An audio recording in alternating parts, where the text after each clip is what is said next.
Kalau setiap kali ponsel berdering kamu langsung merasa cemas, takut itu nomor asing, takut itu penagihan pinjaman online, dan di saat yang sama, uang memang sudah benar-benar habis, maka video ini relevan untuk kamu.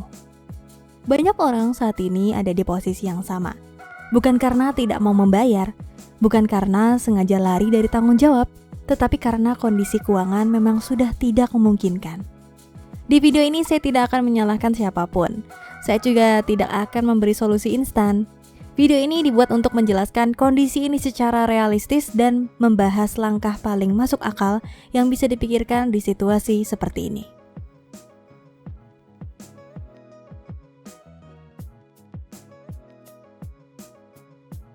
Kenapa pinjol bisa jadi masalah besar? Satu hal yang perlu diluruskan sejak awal, kebanyakan orang tidak menggunakan pinjaman online untuk gaya hidup mewah.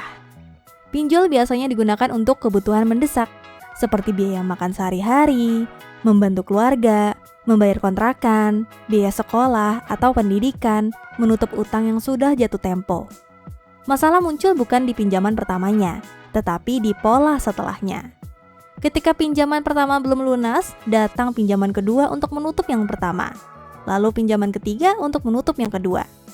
Awalnya terlihat masih bisa dikendalikan, cicilan masih terasa ringan, namun lama-kelamaan jumlah cicilan membesar sementara penghasilan tetap di angka yang sama. Di titik ini, gaji bulanan bukan lagi alat untuk hidup, tetapi hanya alat untuk membayar utang. Saat cicilan sudah melebihi kemampuan. Masalah besar muncul ketika total cicilan sudah melebihi kemampuan real. Artinya, sekalipun semua gaji dipakai untuk membayar utang, kebutuhan hidup tetap tidak tertutup. Di fase ini, banyak orang mulai menunda makan yang layak, menekan biaya kesehatan, mengorbankan kebutuhan dasar. Namun, tetap saja, utang tidak berkurang signifikan.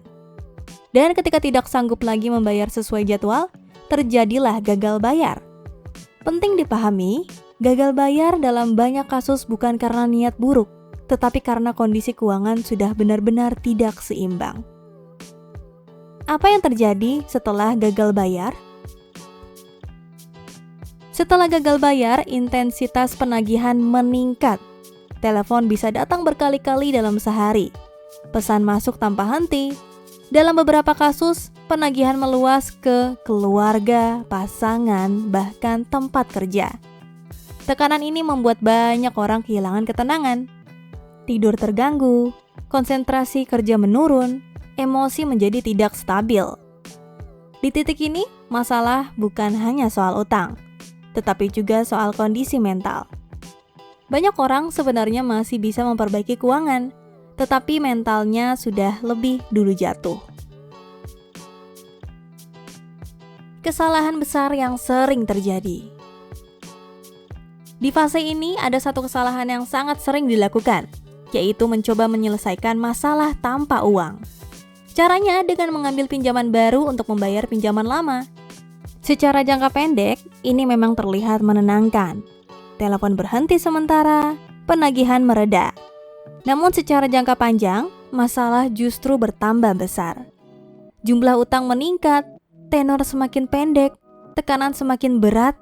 Jika penghasilan tidak naik, maka menambah utang tidak akan pernah menyelesaikan masalah.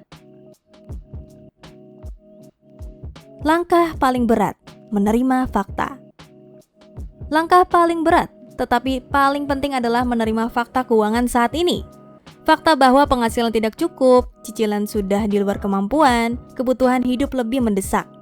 Menerima fakta ini bukan berarti menyerah, justru sebaliknya.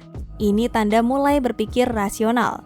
Selama seseorang menolak menerima kondisi keuangannya, selama itu pula keputusan yang diambil akan cenderung salah.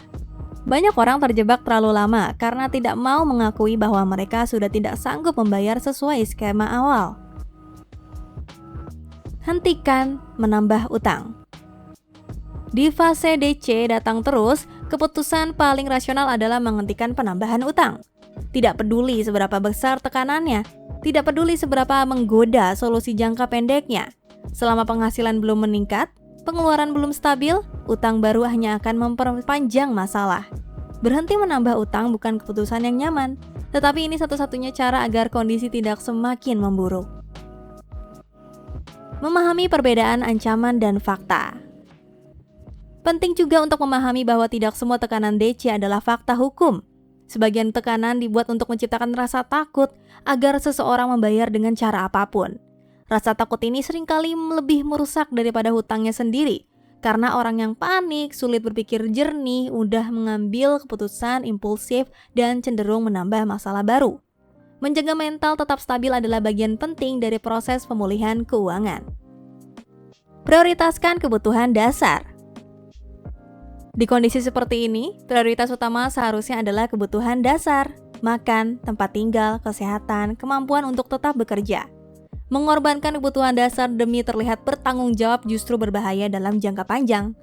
Utang masih bisa dibicarakan, kesehatan fisik dan mental yang rusak jauh lebih sulit dipulihkan. Ini fase, bukan akhir hidup. Banyak orang merasa hidupnya selesai saat terjerat pinjol. Padahal, kenyataannya ini adalah fase yang dialami banyak orang. Ada banyak orang yang pernah gagal bayar, pernah ditekan, pernah berada di titik terendah, dan tetap bisa bangkit perlahan dengan keputusan yang lebih hati-hati dan pemahaman keuangan yang lebih baik. Yang paling penting adalah tidak menghadapi fase ini sendirian dan tidak mengambil keputusan saat emosi. Jika saat ini DC terus menghubungi kamu sementara uang memang benar-benar tidak tersedia, pahami bahwa kondisi ini tidak menentukan nilai kamu sebagai manusia. Ini bukan akhir hidup, ini adalah fase sulit yang perlu dilalui dengan kepala dingin. Fokus untuk tidak menambah masalah baru, menjaga diri tetap sehat, dan bertahan satu hari demi satu hari. Jika kamu sedang berada di kondisi ini, kamu bisa menuliskan di kolom komentar, "Saya sedang di fase ini." Bukan untuk konsumsi publik, tetapi sebagai pengingat bahwa kamu tidak sendirian.